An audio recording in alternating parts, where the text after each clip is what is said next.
Doctor Anwarul হকের লেখা ছোট গল্প অমর অসম। একটি ছোট্ট গ্রাম। গ্রামের এক কোণে রয়েছে একটা কুঁড়ে ঘর। সেই ঘরের বাসিন্দা রমলা। রমলা গ্রামের সবচেয়ে সুন্দরী মেয়ে। তার রূপের কথা গ্রাম জুড়ে ছড়িয়ে পড়েছে। রমলার বাবার নাম ছিল হরিহর।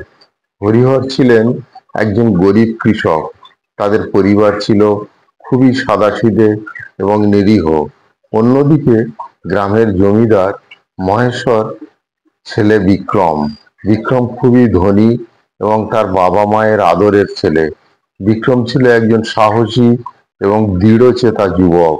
সে যখনই গ্রামে বেড়াতে বের হতো, রমলার বাড়ির পাশ দিয়ে যাওয়ার সময় তার চোখ পড়ত রমলার মিষ্টি মুখ।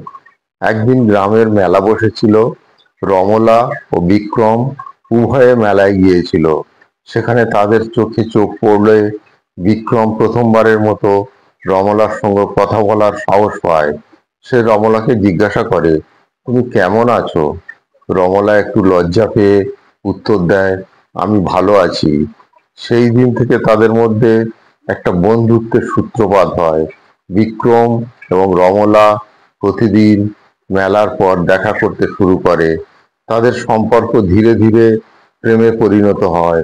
বিক্রম রমলার রূপে মুগ্ধ হয়ে পড়ে, আর রমলা বিক্রমের সাহস, দৃঢ়তায় মুগ্ধ হয়ে যায়।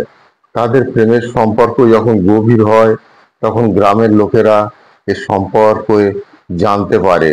রমলার বাবা মা খুবই চিন্তিত হয়ে পড়ে। তারা জানতো জমিদার পরিবারের সাথে তাদের সম্পর্ক সম্ভব নয়। গ্রামের লোকেরা তাদের প্রেমের সম্পর্কের বিরুদ্ধে ছিল। তারা মনে করত ধনী এবং গরিবের মধ্যে প্রেম কখনোই সম্ভব নয়। একদিন বিক্রম তার বাবার সামনে রমলার কথা তুলে ধরে।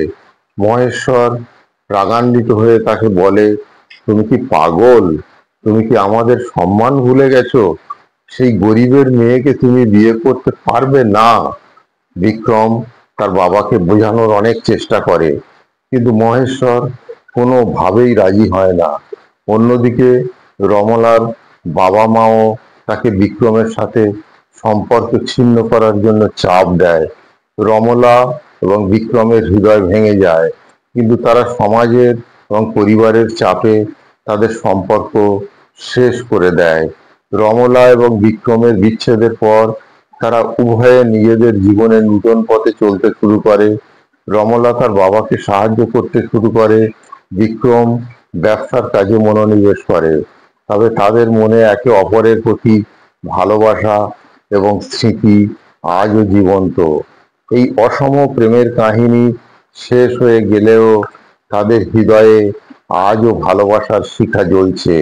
গ্রামের প্রেম আমাদের শেখায় যে সমাজ এবং পারিবারিক বাধা যতই কঠিন হোক না কেন, সত্যিকারের ভালোবাসা কখনোই মরে না।